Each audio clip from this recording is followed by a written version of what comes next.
Oh, hiya. Hiya, hiya.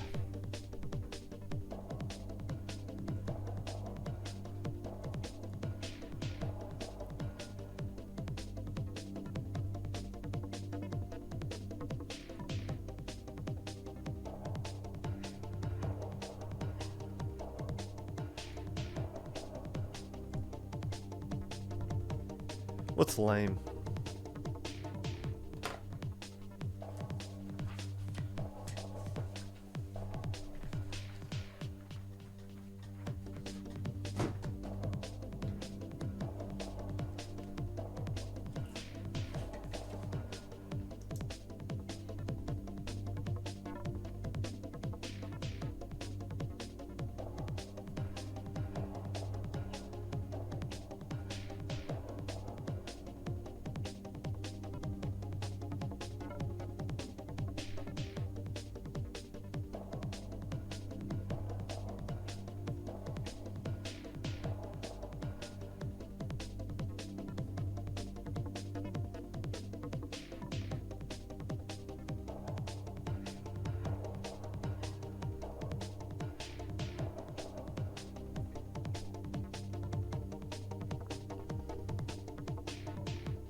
Send out Q with you right now. Why are you not in school, like, ever?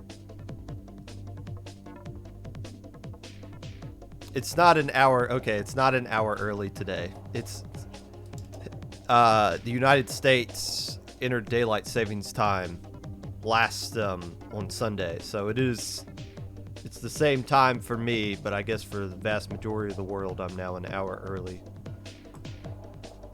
Right? Yeah, since we springed forward, it's an hour earlier for everybody else.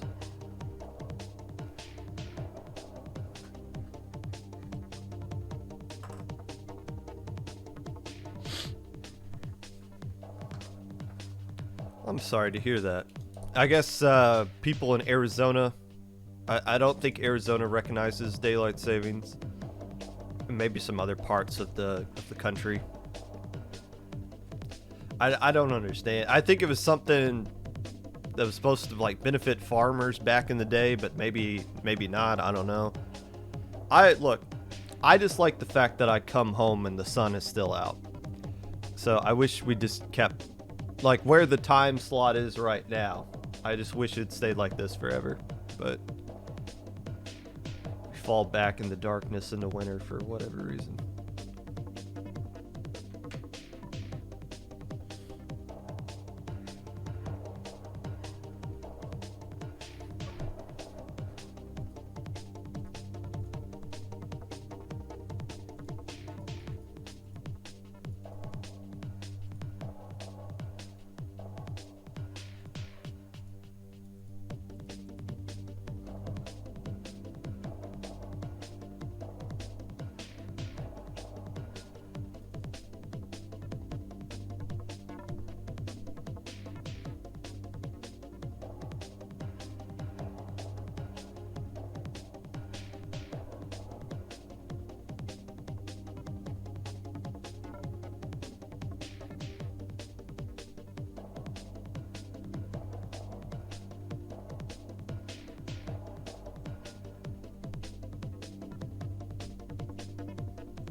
Started in 1927. Epic Pikachu. What was life like in the late 20s?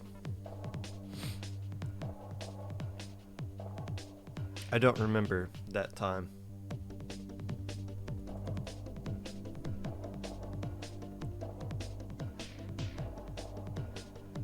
No, I wouldn't.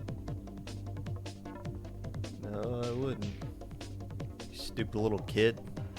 I was born in 1990.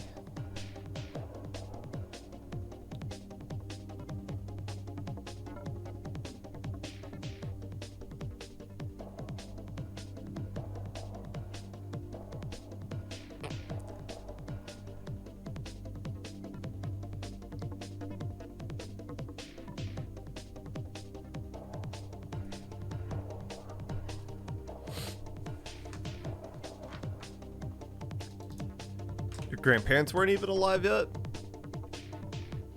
I guess mine weren't either. Mine were born in the 40s? Late 30s. My granddad was 10 when Pearl Harbor was bombed because he said he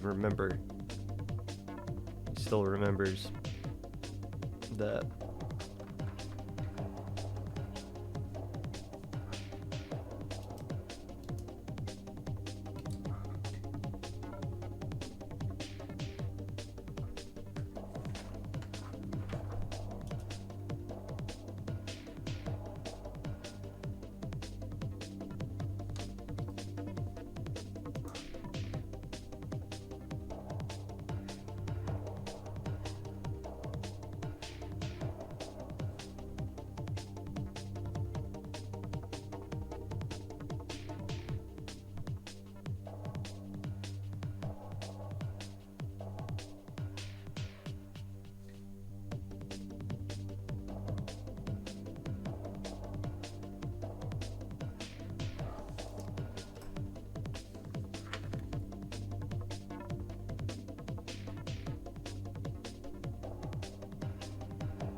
Yeah, I think I saw somebody on Twitter was like, oh, the Popcast is an hour early today. That's interesting. It's not early for me. That's alright.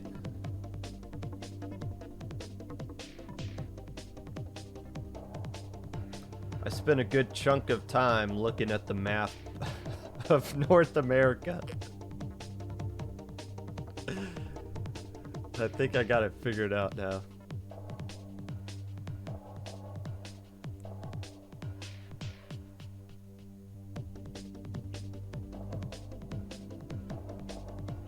It's gonna be some geography here. Today's episode of the Popcast. I'm not joining the Ocean 7 family. No.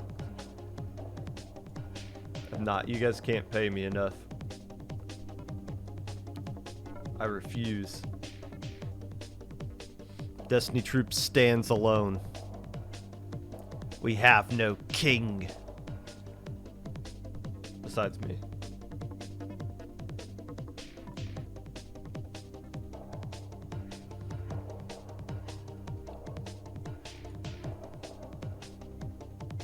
Also, who thought the Wiggly Phantoms thing was real?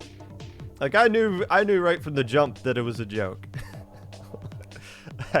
I don't know who thought it was it's like, hey,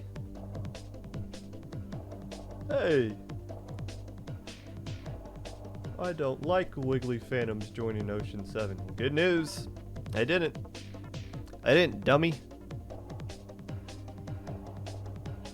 You don't even check Twitter? You're missing out. Twitter is nothing but wholesome and hilarious content. Unless it's not. Seriously though, follow the Wiggly Phantoms account. They're hilarious. They're silly. They're a bunch of sillies.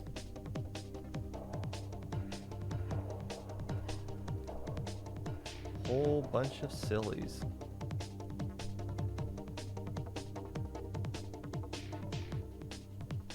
Rush, you need to be careful. You say something like that in the Nintendo chat, you might get banned. That's a no-no word.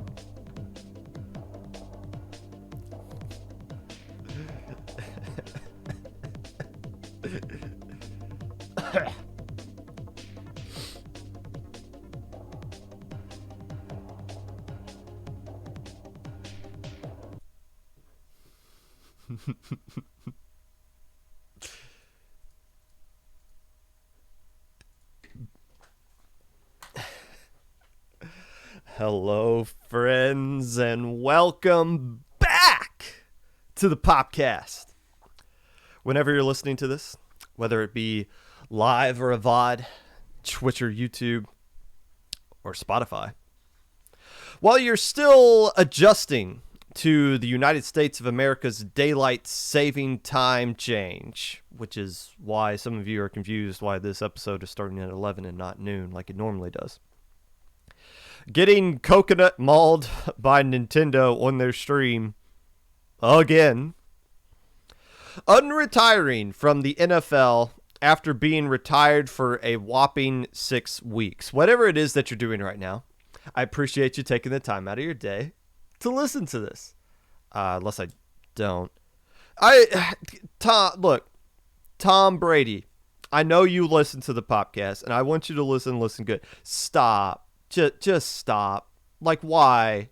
Why come back? It makes no sense. You retired. You got everything you wanted. Tom Brady tweeted out, "Oh, I'm coming back because of unfinished business." What unfinished business? You won the Super Bowl 7 times. No team has won the Super Bowl more than 6, and you've won it 7 times. What unfinished business could you possibly have? There's nothing. And somebody...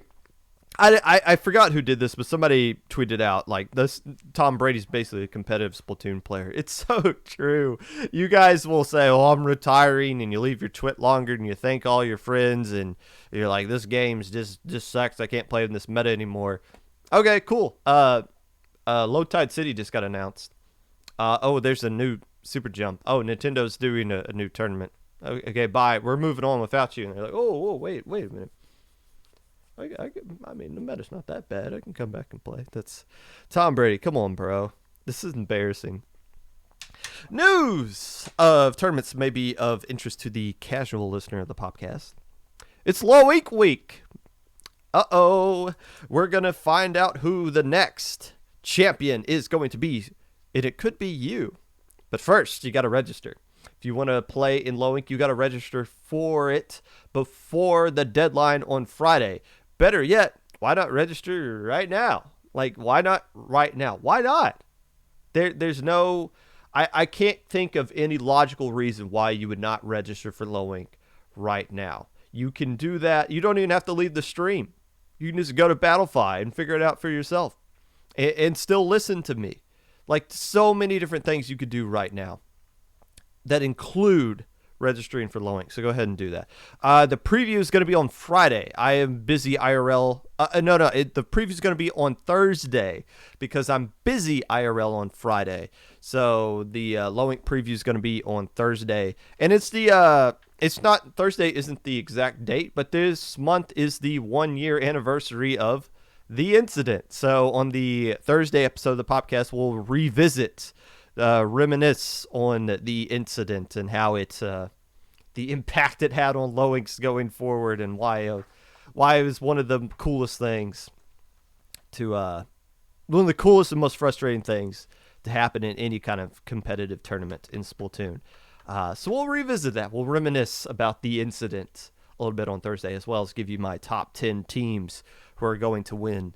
I kind of got my top 2 already right now. I'm just waiting for more teams to sign up to fill out the rest of that top 10.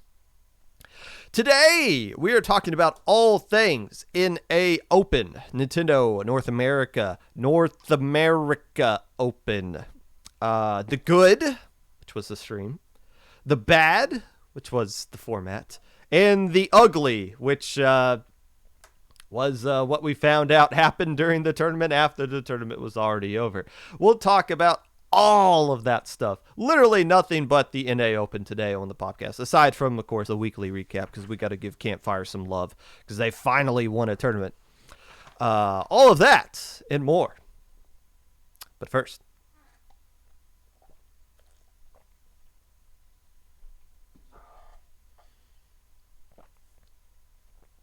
whenever these Nintendo tourneys pop up, you never know what to expect from a podcaster's perspective, right? During the United States tournament last year, there was just so much content coming out of every single tournament where it was just a joke. Where I think before the Turf War one, I was like, I'm going on vacation, but I already know there's going to be something that happens that's going to warrant me doing a whole segment on it when I get back. And sure enough, there was the whole Elite Four incident, the first incident of cheating in these Nintendo tournaments that we found. This time around, with what happened in the most recent Nintendo NA Open from the past weekend, turns out there's so much to talk about. I can fill an entire episode about it. This is the gift that keeps on giving in the podcasting world, the Nintendo tournaments, for a wide variety of reasons. And I will repeat this because I am aware, after reading through everything I've already written down last night and this morning, the vast majority of this will be kind of negative, I guess, is a fair descriptor for the tone that we're going to be going with here. But I do want to point out a thing, and I'll try to repeat this as often as it is relevant to repeat it. I am thankful for the Nintendo tournaments. They do a lot more good than they do bad. And it doesn't really matter what all they do bad in our eyes, because we, the competitive sweaties, are not the target audience for anything that you saw over the past weekend. We're the ones winning the tournaments, but we are not the target audience. We're not a part of the bigger picture of what's actually going on here. So I just want to point that out. I'm thankful to Nintendo tournaments. They do a lot of good things. It's just from our perspective, those of us that pay attention to the competitive scene, we kind of realize Nintendo makes a lot of normal mistakes here, or mistakes that aren't really normal for any TO that's been a part of this grassroots community for a month or has done one tournament and realized some of the mistakes that you can make here. Because Nintendo makes so many mistakes that any grassroots TO has learned from years now. I mean, there's so many things happened in this tournament that if you were to bring it to, like there's so many things happening in this tournament that are just not acceptable. Let's start with the format here. And I'm just going to read out this format. And if I didn't tell you this was from Nintendo, and I just told you this was just some idea somebody had at IPL, Hoenn would grab that person and fire them and kick them out of the server for how bad of an idea that this would be. So let's just read this idea out loud, or the format out loud. It's a 2-day tournament. Day 1, starting at 7 p.m. Eastern Time on a Friday, which is a ladder tournament, or a ladder stage, a 3-hour ladder stage of turf war only. Okay, that's horrible in its own right. But day 2, which is on Saturday at 2 p.m. Eastern Time, is a single elimination bracket where the first 2 rounds are played off stream. And then after the first 2 rounds, there's like an hour and a half or 2-hour break where nothing happens. And then the last 2 rounds are streamed live on Twitch with a lengthy commercial break between each match. So even more of a drawn out tournament. This tournament on the single elimination, technically, if you from start to finish, lasted like 6-7 hours for just 4 rounds of a single elimination tournament. Okay, so there you go. That's the whole format just spelled out right for you all to hear. And yeah, it's bad. Now let's break down each individual thing and explain why it is bad. First off, the day one thing, the tournament, the ladder tournament. I get it. I get it, and it's here to stay. These ladder tournaments are here to stay with the Nintendo thing, and I love it. Look, I love the fact that it is ladder. I there's a lot of issues with it we'll get into, but I love the fact that Nintendo sticks with these ladders because it's the best thing for everybody involved. It's casual friendly, it's player friendly. It helps that you can go at your own pace. You don't need to wait for the other 187 teams to finish a round before you can start the next one. You're not getting eliminated, which back when these were single elimination, it was impossible. Like, ladder's the only thing they can really do. They can't do Swiss. Oh my God, 188 teams doing Swiss. There's no way. So ladder's really all they can do, and it is fine. The problem with ladder, though, it is horrible.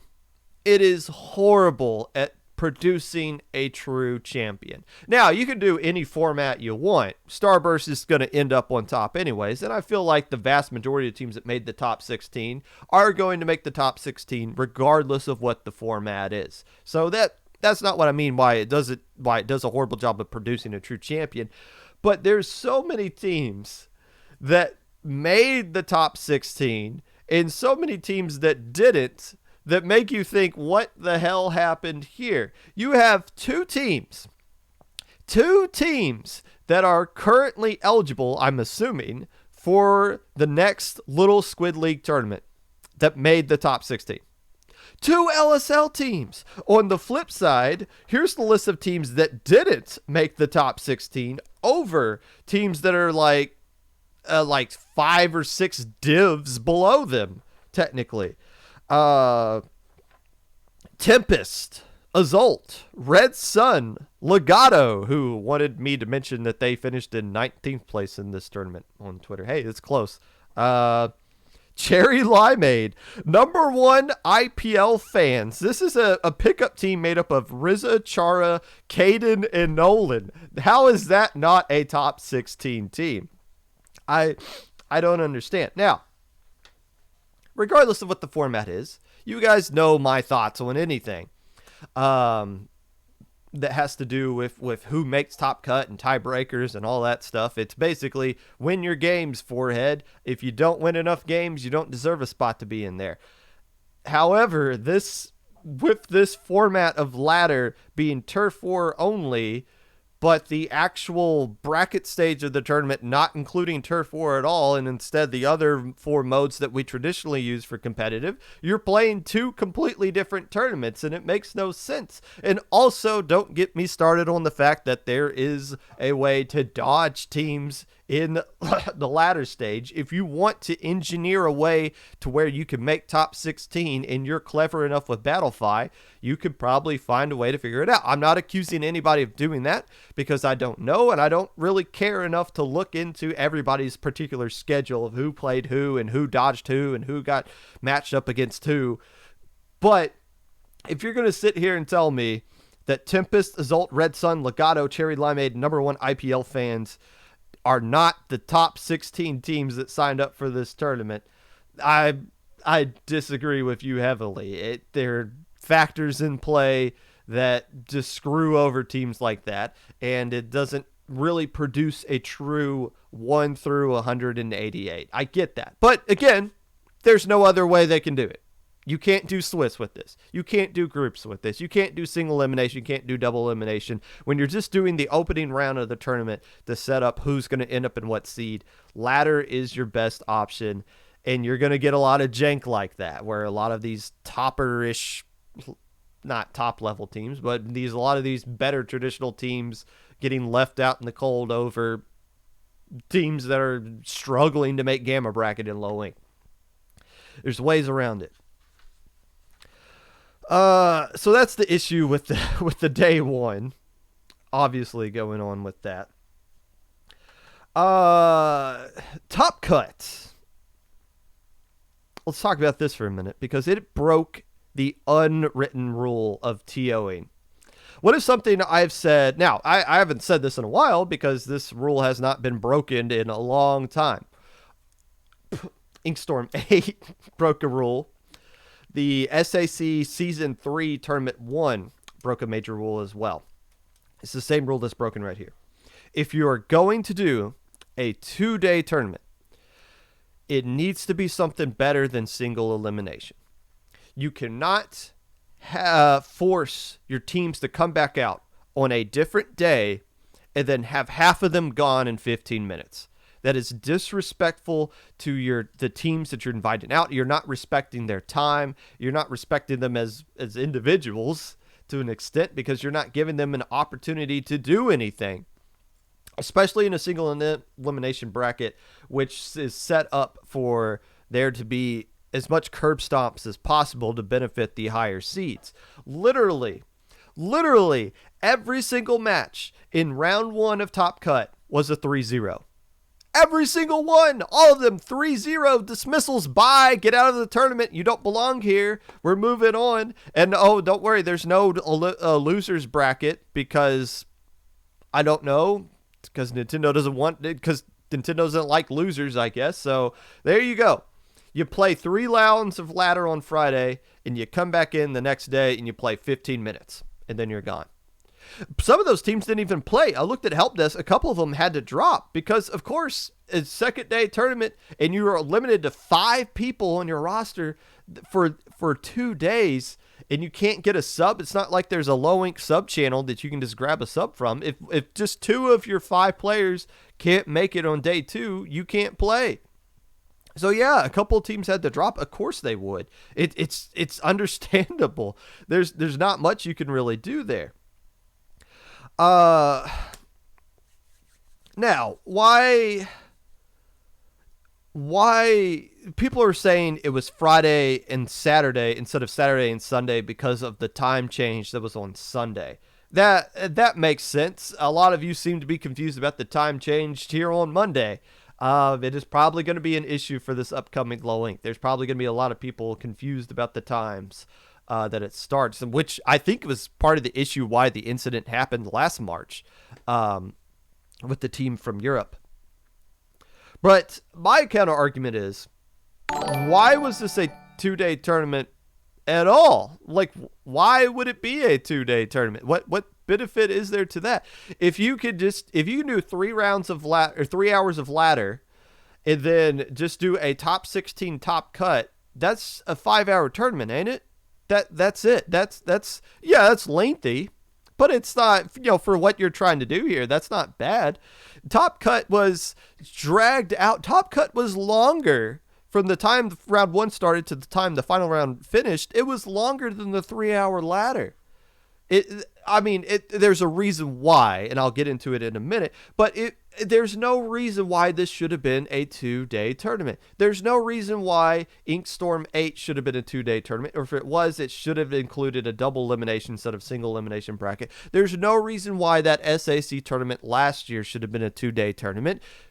The fact that we create these 2-day things, you got to have some reason behind it. Low Ink does it because we get a massive amount of teams and we wanted a better top cut, a more competitive top cut. That's why we have to do a double elimination bracket. When we went to 2 days, I said we cannot do this without at least a double elimination bracket because you can't disrespect your teams by doing single elim. It's a waste of time, and it creates this kind of issue. Now, why did day 1 or day 2 last so long? The reason is they wanted to make a good stream, which to their credit, they were able to pull off. The production for this tournament, as you can imagine, being a Nintendo tournament, was top notch. You got your actual the broadcaster, you got your commentators on screen with their beautiful faces, and they're doing a good job of commentating the match. It's frustrating to watch. From our standpoint, if you're someone watching this podcast right now, it's probably a frustrating thing to watch because you understand you are not the target audience for that, which is fine. It's totally fine. But like the commentary is set up like it's like they're talking to people who have never seen the word Splatoon before in their life. They're spending a lot of time explaining the game itself and talking to an audience who understands probably very little about what they're seeing. I get that. But, for us, it's kind of frustrating. But again, you got to realize we are a very small market of what was actually being produced there. 15,000 people were watching this tournament at one point. Or maybe it was 13. Somewhere between 13 and 15 is what it peaked at. That's a lot of people watching a Splatoon tournament. That's a lot. That might be a record for people watching a Splatoon tournament. I don't know. Maybe the Nintendo Championships a couple of years ago, when it was live in person, might be a little bit different. But still, that's a lot of people. And that's how you kind of commentate to the audience. You remember the the Squid House, the biggest prize pool tournament that we had 2 Decembers ago. That was commentated by Matt and Rizza. You understand their commentary style was a little bit different as well because they realized who their audience was. It was mostly people from Smash Brothers who probably had no idea what they were talking about. So they spent a lot of time explaining the game as well. It's all about knowing who your audience is, and that's what Nintendo goes with. I think one of the more frustrating things with me as far as the stream is concerned is that it does 3 people, and it doesn't really work. The 3 people commentary style just doesn't really work that well because you have Jordan Kent, and let me just say all 3 commentators obviously really good in their own right, but they're all like limited in what they can do because you got Jordan at the top who's like, 9, I want you to talk about this. Ashley, I want you to talk about this. And there's sometimes where it's obvious 9 and Ashley are like, I don't want to talk about this. I saw something else I want to talk about that's more important than that. And sometimes they just ditch that, like, okay, Jordan, I'm not talking about that. Here's something more important. But other times they're just like, all right, you want me to talk about that? I'll talk about that. We'll get through it. And it's that format is kind of frustrating. And you can tell there's times where 9 is like visibly or audibly being like, but like you can tell 9 has something really interesting that he wants to say, but it's not 9's turn to speak. We got to dish it over to Ashley. Ashley, what do you think about the blob bobbler here? No, something amazing happened away from the blob, but you want to talk about that. Okay, fine. There was one point, and I don't know what happened here, but Jordan just disappeared in the middle of a game, just disappeared. Maybe internet just cut out or something. I didn't see what happened specifically with that, but Jordan just vanished, and it was just 9 and Ashley left there.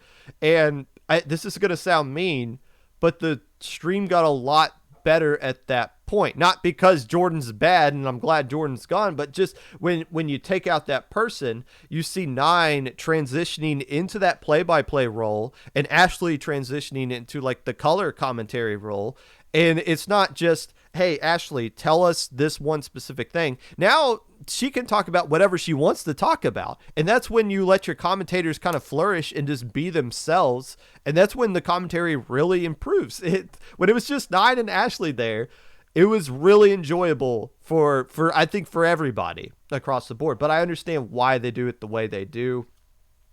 But if they just if they just did the 2-person thing and just let them both talk without being so scripted, it comes across as a lot better for the audience, in my opinion. But again, 15,000 people, that's good. Any eyeballs that are on Splatoon in the competitive setting is a good thing. Speaking of, it like halved for grand finals. Like that 13,000 was for Papaya and Starburst, which was the semifinals matchup. But then it went into grand finals, and it was it dropped to like 7,000. I don't understand that. I don't know why half the people left. People were saying because it went to commercial break. I don't think you lose 7,000 people during the commercial break. That doesn't make a lot of sense to me. Maybe they were moving over to YouTube, and I don't know how many people are watching on YouTube live, but every single time there's a tournament on YouTube, people go into the Twitch chat and be like, oh my God, the YouTube chat was so toxic. So I'm just like, all right, I'm not even touching that. But that's at least that's another set of people watching the tournament that doesn't include the viewers that were on Twitch. So there's more people watching it than just that 15,000 at one point. But I don't know where that number went up and went down. I don't know where it where it all kind of fluctuated from there. I don't know. I don't really pay attention to the logistics of those kinds of things. But speaking of grand finals, another thing I don't get the counter pick rule. And I looked over the official rule book this morning, and I couldn't find anything. It's probably hidden here somewhere, but I couldn't find what the actual spelled out counter pick rule is for Top Cut. I know they had announced it during the stream, but I haven't gone back to look at the stream because I just assumed with a counter pick in a best of 7, traditionally it's you can't pick the mode you most recently won on, which makes sense. You don't want to do like if you win a mode, it's gone, because in a best of 7, you can kind of back yourself into a corner to where, okay, I'm up 3-0. Okay, now we just lost one game, but now I got to win one game, but the only mode I can pick is Clan Blitz. So you don't want to back yourself into that corner. So which is why the rule traditionally is if you can't pick the mode you most recently won on. So on the flip side, if you're a team from Japan, when this happened in a major a couple of years ago, you can't just keep counter picking splat zones over and over and over again, because there's nothing anybody can do to stop you from nobody can beat you on splat zone. So that's the only mode you got to win on. For some reason, Super P was able to just pick Rainmaker again, even though the most recent mode they won on was Rainmaker. The only 2 wins they got against Starburst were on Rainmaker, so I don't understand why they were able to just keep picking it again. It might have been, I think the rule might have been like you can't pick the map you most recently picked. So like if you lose on tower control, you can go back and pick Rainmaker again, but it seemed like Super P was able to just kind of camp out on Rainmaker for some extent, which is bad TOing. You shouldn't be allowing your teams to camp out on one specific mode. It didn't change the final outcome, obviously. But still, that was a weird counter pick rule I didn't really understand. And it, in a sense, kind of everything about Top Cut was misleading. We'll get to the jackpot Super P thing in the next segment. But if you were to just look at the Top Cut, the final standings, and you're like, oh, wow, Papaya almost beat Starburst. In fact, they were up 2-0 on Starburst. And I was ready to tweet out. I was like, finally, we got parity at top level. This is awesome. It's not just the Starburst and FT wins 3-0ing everybody. There's actual parity here. And then you kind of look at what's actually going on, and Nine kind of hinted at this during the commentary, and I was like, you realize Bagel's using Blob and Keo's using like K-Shot and stuff, and it's like, what if they just used Mini and Slosher? And that's what they did. They went back to their mains, and then it wasn't a tournament anymore. Now, those games they won were close, but of the 2 games that Starburst was on stream, when Bagel used Blob, they were 0-3. When Bagel used something other than Blob, mostly Mini, they went 6-1. So it's like, I'm not sitting here saying they threw or anything like that. Blob has its uses that people have proven. Blob is a successful weapon, but it's like you dance with the girl that brought you to the dance, right? Like Bagel is not known for Blob. What makes Bagel is what they can do with a Splatling in their hands, beginning with the Nautilus, now with the Mini, and probably like a Zap or something, but everybody uses Zap. So it's like they were just kind of seeing, it's like they're bored of winning. It's like, oh, well, we always win these. Let's see if we can win with let's see if we can win with other weapons we want to practice and get better with. And then when they start losing with that, it's like, all right, let's just go back to what works. And then they go back to what works, and they go 6-1 on stream. So it's like, all right, maybe there's not parity. maybe the other team's just getting bored of winning all the time, that they're trying to challenge themselves. But when push comes to shove, oh crap, we're down 2-0. We need to win 3 games. Let's go back to the weapons that always wins. And that's what they did. So maybe we're not at the point yet to where there's more parity from what the casual viewer would like to see. People were pointing out players in general are getting better because of Sindao Q. Probably. We're seeing a lot more top level players playing the game in general than what they were before Sindao Q. But there's a lot of teams that we haven't seen yet. Obviously, all the European teams, all the people in South America, or I guess south of Mexico in this case. There's a lot of other top level players we haven't seen play yet. And that's why I'm really interested in a major. But with Splatoon 3 floating around, could happen in a couple of months, could be pushed back later, don't know. It's hard to get a major tournament going for Splatoon 2, and I haven't seen who all sign up for Low Tide City. There's going to be some strong players sign up for Low Tide City, but it's not going to include like the European monsters in like exact teams that you want to see go up against each other at this point. So this Nintendo Open was the closest thing we probably are going to get for a while. And so be it. It was still fun to see, but I'm not convinced that Starburst took it as 100% seriously until it push came to shove and like, okay, now we got to start winning. So I don't think it's as close as what the actual scores were kind of showing there.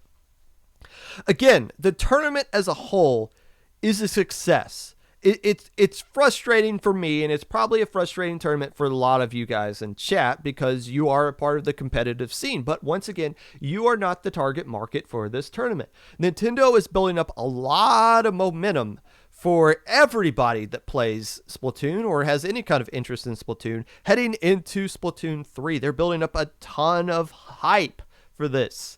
I just wish they were more consistent, and I wish they wouldn't keep making these same kind of TOing mistakes that us TOs that have made these mistakes for years now have learned from. It seems like Nintendo never really learns from it.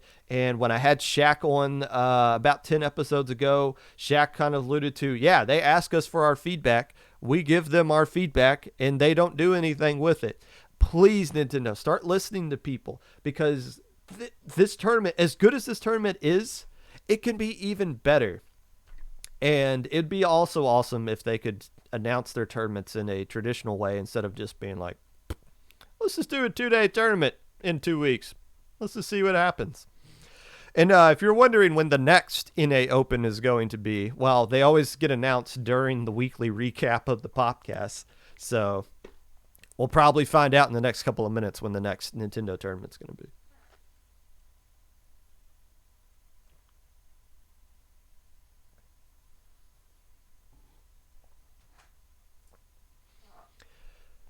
You think Jackpot could have beaten Starburst? Yeah, I would have loved to see that. I mean, obviously we'll talk about that in a second, but yeah, I would have loved to see that too. Splat 3 comp scene will be hype, possibly. That's what we're hoping for. Hey, Undershirt Man, I think I rated you last time. Thanks for coming in.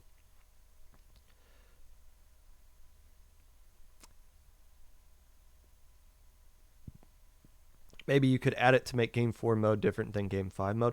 I think that might have been it. I think part of the rule was you had to do every mode at least once before you could go back to something. Maybe that's what it was, that they, because that was Game 5 where they with the Rainmaker, wasn't it? So maybe it was like, okay, you played the other 4 modes. Now all the 4 modes are back open again. So I think I think you might be right. I think that's why they're able to do Game 5. And that was the issue with the United States Fresh 4 or whatever last year, was that they had to pick Turf War at some point. Like FT Win's first counter pick after they went up 3-0 had to be Turf War, which clearly was in Starburst's favor. So that was like a free win for Starburst, and then they just get to build up momentum from there. Yeah, again, Nintendo's counterpicked. Again, they want to showcase everything their tournament has, or everything the game has. So they want to include every single mode so the audience can see every single mode in action. For those of us that know some modes are horrible and some modes are not, it kind of deflates the competitive experience. But yeah, the more I think about it, the more it makes sense from their perspective.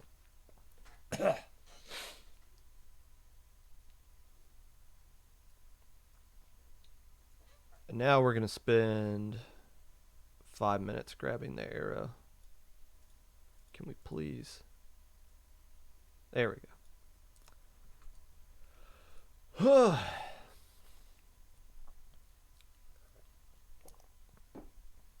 It's time for the weekly recap.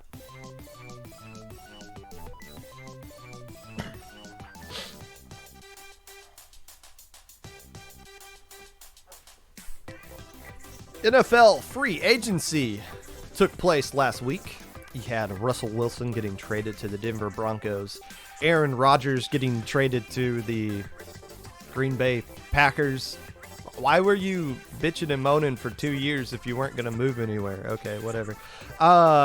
And also, NFL free agency extended over to top-level Splatoon. Ice leaving Starburst to join FT Win again. And Keo leaving FT Win to, I guess, make a project of a new team eventually down the road. Huh? I don't know about you guys, but I thought it was a joke. I didn't think this was an actual thing. Because we typically see things like this be a joke all the time. But no, it turns out it is 100% real. I would have loved to see a new FT Win roster take on whatever project Keo was coming up with there in the NA Open.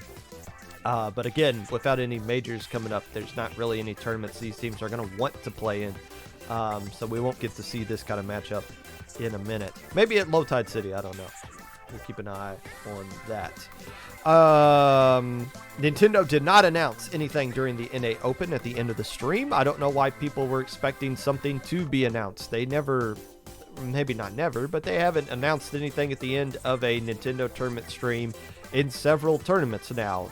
People were expecting Splatoon 3 news. No, they're not going to announce that on that kind of stream. They're going to do it at an E3 or a Direct or something like that. I was genuinely confused why so many people thought some sort of announcement was going to come for that at the end of that tournament.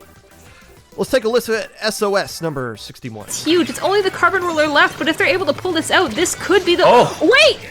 Genesis is getting the picks onto the members, getting picked out there, but that's going to be a big enough delay for members of Campfire to come back here onto the tower. They have only 14 seconds left, and all the members are respawning for frijoles. This could be a big win for Campfire right now.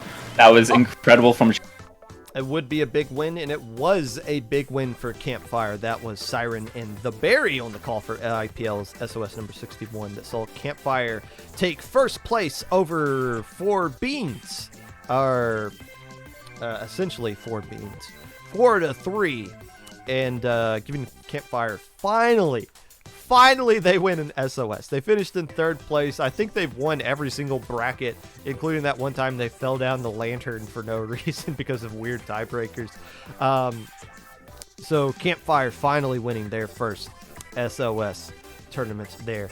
Over 4 Beans, a team, I haven't done like my SIC preview yet, but this is a statement win for Campfire. This is a statement ahead of the SAC finals.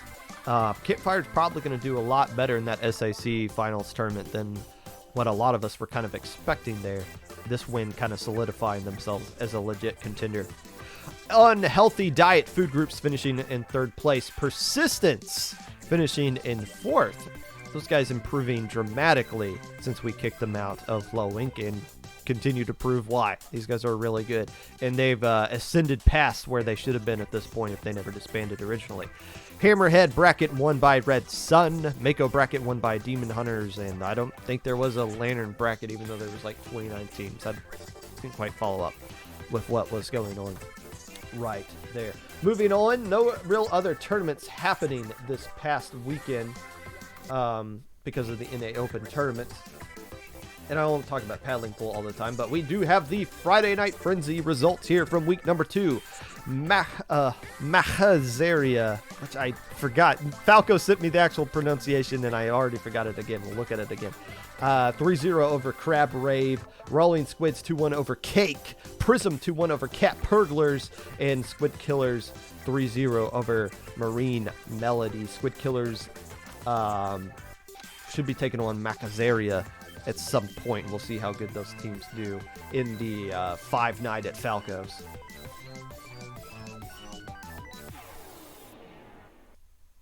And that was your weekly recap, sponsored by Ocean 7, who said they wanted to sponsor this episode of the Popcast. So there you go. Appreciate you sponsoring this episode of the weekly recap.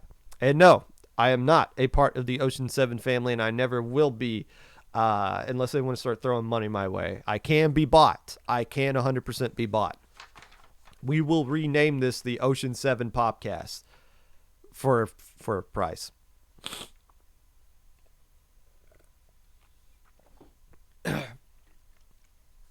But if anyone tells you that I'm not a sellout, that's wrong. I will 100% sell out.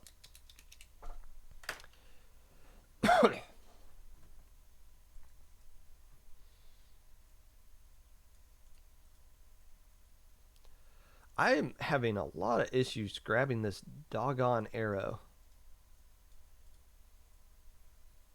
There we go. People trying to skip ahead on YouTube are like, when is he going to talk about jackpot? The arrow hasn't moved down.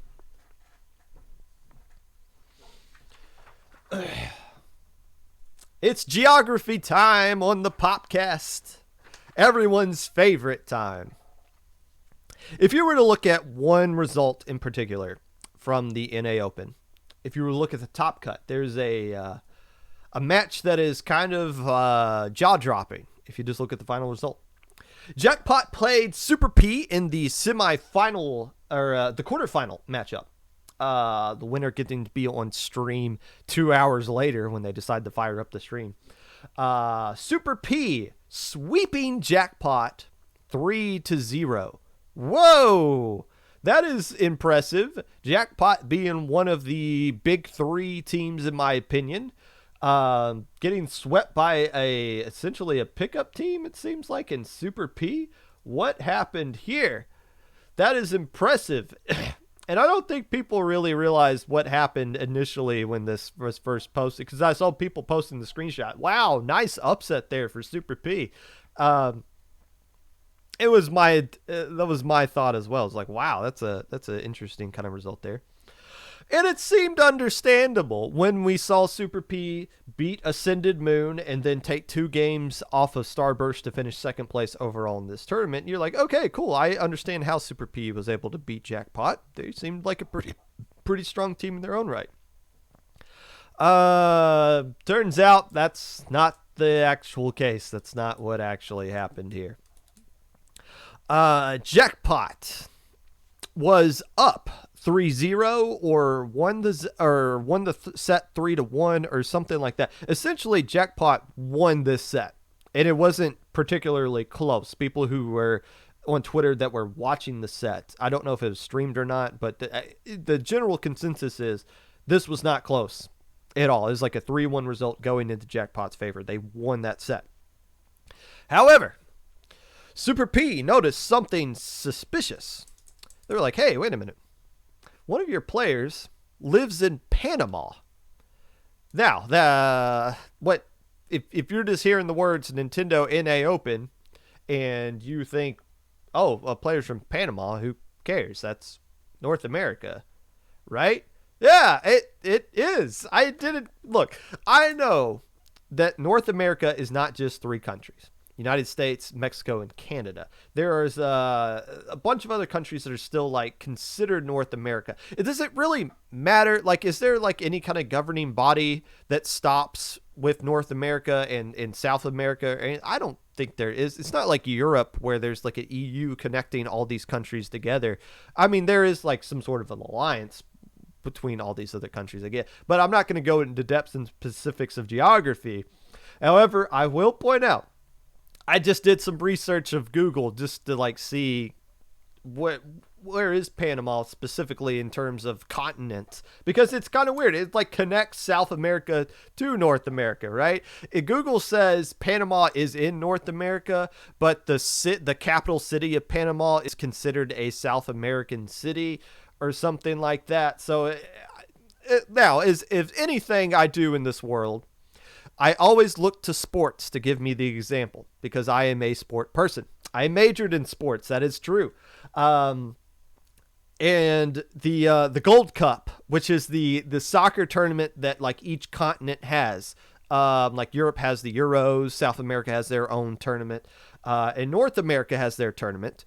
And one of the teams that competes in the North American soccer tournament, the Gold Cup, is Panama. So there you go. If Panama can play in the Gold Cup, then yes, they are, in my opinion, a North American country. And I'm pretty sure every other history book will say the exact same thing. However, if you were to look at the rules of this tournament, which everybody, by signing up for this tournament, you have to hit a little thing that said, yeah, I read all of the rules, even though none of us really do.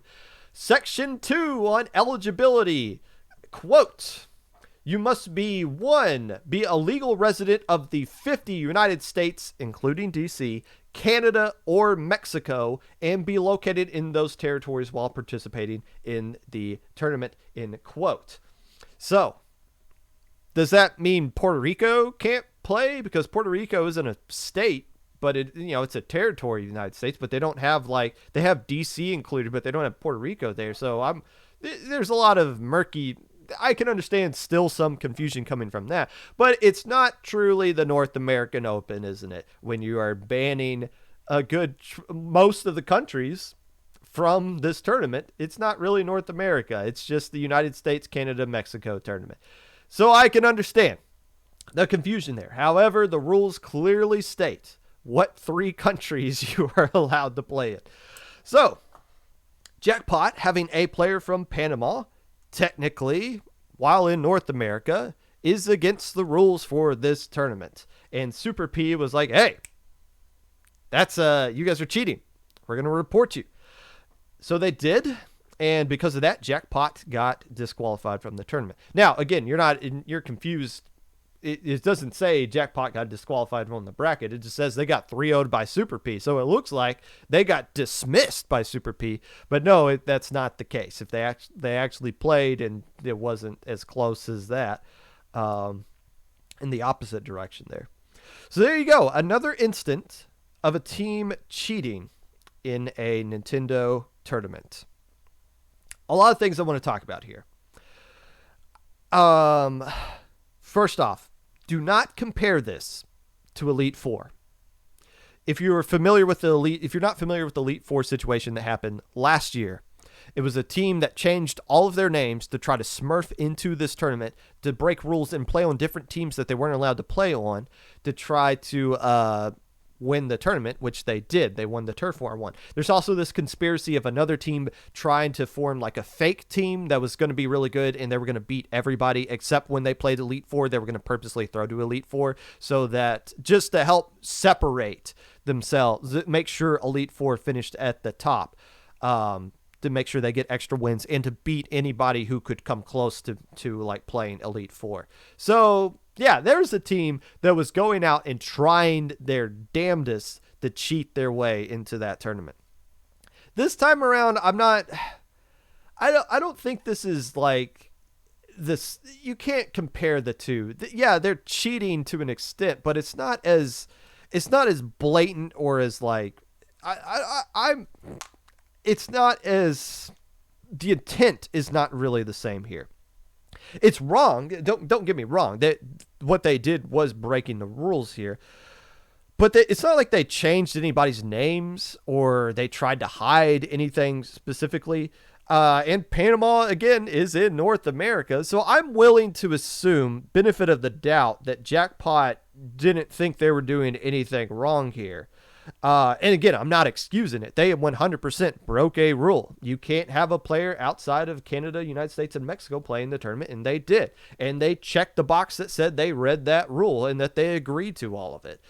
But it's not like they took that one player and changed their name or tried to hide anything. They were just straight up like, hey, playing in this tournament. So I think this is just more Jackpot being ignorant than trying to intently try to cheat. That doesn't mean you can get away with it. If you get arrested for something, you can't go and sit in front of the judge and be like, Judge, I didn't know that was a law that I was breaking. The judge is still going to be like, oh, well, you still broke it. It doesn't matter if you didn't know it or not. So yes, they're in the wrong. You can't deny that Jackpot is in the wrong here, but it doesn't need to be like an Elite Four level of, oh, these guys are horrible for trying to cheat. No, I think they were just, unless somebody can show something otherwise, I think this is just a genuine mistake that they should have known about, but I don't think the intent is what is the difference between those two scenarios.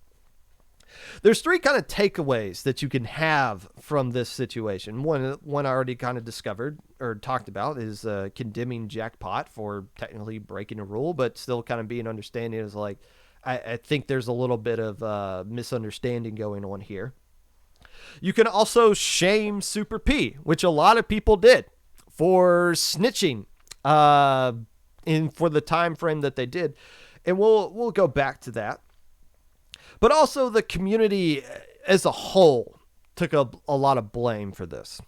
And I don't really understand why. I mean, for people to just like look at that situation and to start tweeting out things like, oh, this scene is so messed up. This is why I left competitive Splatoon. You guys are cheating for a gaming chair? Wow, people will do anything for a gaming chair. I can't believe the Splatoon community would do something like this.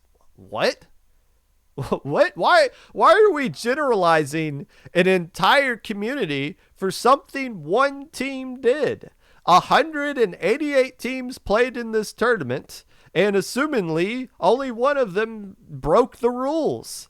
So why are we going, oh, the 187 teams, those teams are just as bad as this one? No, what? Why? I mean, I understand why. I've grown up in America. I understand that our history is stereotyping and generalizing everything, even though it's like, no, that you can't just paint a broad stroke across everything here. But that's it. Like when people are just tweeting out, this community is ruined because one team broke a rule to try to win a tournament, I don't understand that. So let's just dismiss that argument or that take altogether. The biggest take that people kind of have here is Super P. Because Super P did not report this initially when they first played Jackpot. They waited until after the set was over, after they already lost to Jackpot, to report the score against Super P. Or against Jackpot, that they were using a illegal player. And I'll admit, it does come across a little weird. It does come across, it does make you feel a little bit uncomfortable that a team waited until after they lost to somebody to report an issue with them. Now, they were saying they didn't have that information. They didn't know that the player was from Panama when they were playing them initially. It wasn't until after the set was already over that they became aware of that information. So be it. And I'm not going to sit here and say like when you should or shouldn't report something. I understand people have a hot, or maybe not a hot take, but I understand people have an upset. Like, oh, you're just doing that because you lost. If you beat them, you wouldn't have reported it. You're just upset that you lost to them. I understand that take. Here's my problem with it, though. And here's something I want people to kind of think about for a second. If you want to have this community where we're stopping people from breaking rules, and we have to call people out, because like TO can't see everything, especially in low ink. Like a vast majority of things that happen in low ink are people essentially giving us information of what's happening. We can't, when people are using incorrect names and it could be somebody smurfing, we can't see that. I can't watch every single Battlefied chat or watch every single stream you guys have. If something happens, you have to let TOs know about it. And the timing of it is always kind of weird. I mean, yeah, in theory, you want everybody to tell you before something happens what is going on. But when it's after the case, do we really want to create this kind of notion of, well, you already lost. If you found out that team cheated, you just got to keep it to yourself. You can't say anything. You found out too late. You just need to let them continue to cheat their way through the tournament. That's kind of the message we're sending, right? Like, I can understand people being upset about it, but do we really need to condemn Super P in this way to where the next time something like this happens, the new team is just going to be like, oh, we can't say anything because Twitter's going to attack us. We know they're cheating, but we got to just let them keep doing it. Otherwise, Twitter's going to come after us instead of the team that broke the rule. Again, you have a cheeseburger. Who's the team that put Super P in a position to rat them out? It was Jackpot. If you have a cheeseburger in your hand and you wave it in front of a dog and the dog takes a bite out of that cheeseburger, you are allowed to be like, hey, that dog should not have eaten that cheeseburger. That's not your cheeseburger, Fido. However, who's the person waving the cheeseburger in front of the dog? Can you really be upset when you present the opportunity for something to happen? You guys are attacking the symptom and not the actual problem. The problem was the team that broke the rule, not so much the team that reported the issue. And again, I understand people's being upset that the fact that it looks like they were just taking a free win after they already got the L. But the information had to come out at some point. And if I'm Jackpot, I'm probably secretly thankful if I didn't realize that my player was essentially illegal for this tournament. I'm probably thankful that this got called out before we ended up on stream, because if they get on stream with 15,000 people watching and one person is like, hey, wait a minute, that guy's from Panama. And then all of a sudden, the Nintendo chat is just loaded with people being like, they're breaking the rules, they're breaking the rules, they're breaking the rules. And those mods who delete the most silliest of things are going to have a nightmare trying to keep up with all of that. The chat would have gone crazy, and this story would have gotten a lot more attention than what it did at the end of the tournament. It would have gotten a lot more negative heat on Jackpot. And then nobody would be blaming Super P. Everyone would be patting them on the back, right? You'd be like, hey, you guys found out they cheated, but you didn't say anything. Good job. Good on you. You let Jackpot get on stream and get roasted by everybody in chat once chat figured out that they were cheating. So it's a weird situation all around. However, and again, I understand frustration at Super P, but Super P is just a symptom of the actual problem. You can't talk about Super P without addressing the actual problem, which was Jackpot being the team that broke the rules. You know, the rule in general. You can say you hate the rule. Fine, but you still signed up for it. You still read the rule. I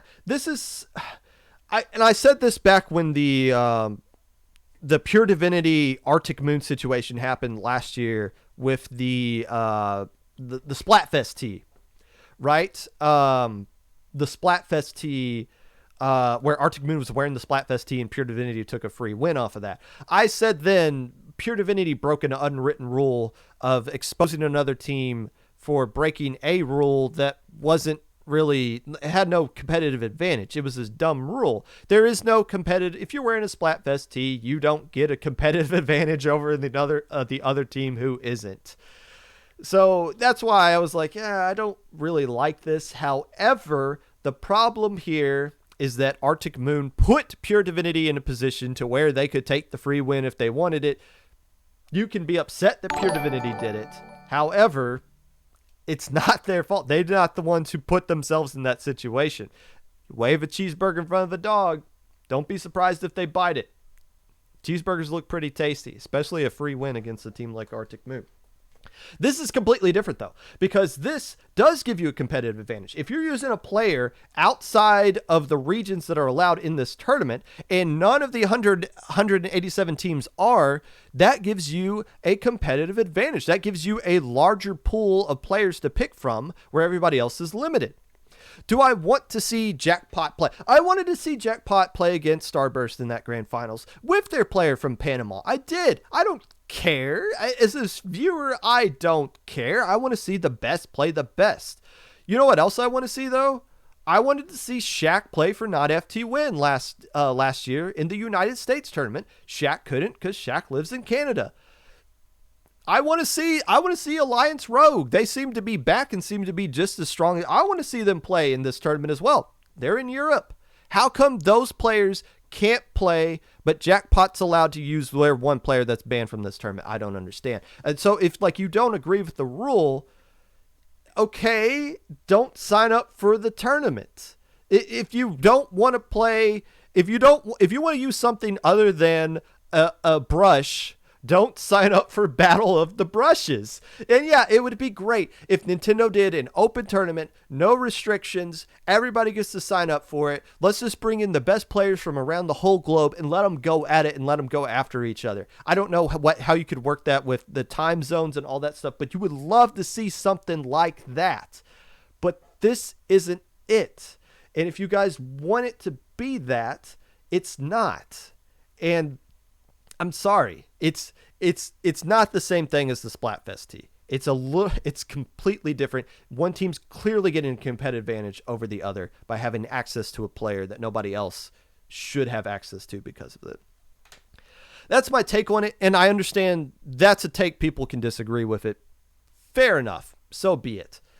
But again, you can be mad at Super P, but just remember who put Super P into position to decide if they could take the win or not. With that being said, we're going to wrap it up this episode of the Popcast. For those of you just now tuning in because you thought that it started right now, the United States had daylight saving time start on Sunday. So we're wrapping up. This started an hour earlier than what you normally would assume. I saw people were kind of confused about that at the start of this. Don't worry. You can check the VOD on YouTube. If you want to reach out to me in any way, like be a part of the podcast in any way, send me some information about your team or you want to be interviewed or something. If I got time to interview people, I'm kind of busy in the next couple of episodes. Feel free to reach out to me in my socials below. Twitter at Mr_Popgun, Discord Popgun, #5882, YouTube at 25Popgun, Twitch at Popgun25, Anchor.fm/Popgun, TikTok at Mr_Popgun. Let's go. Who are we rating?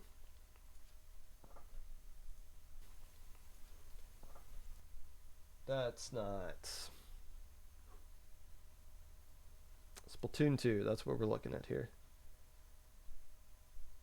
Keen says good morning. Let's do that.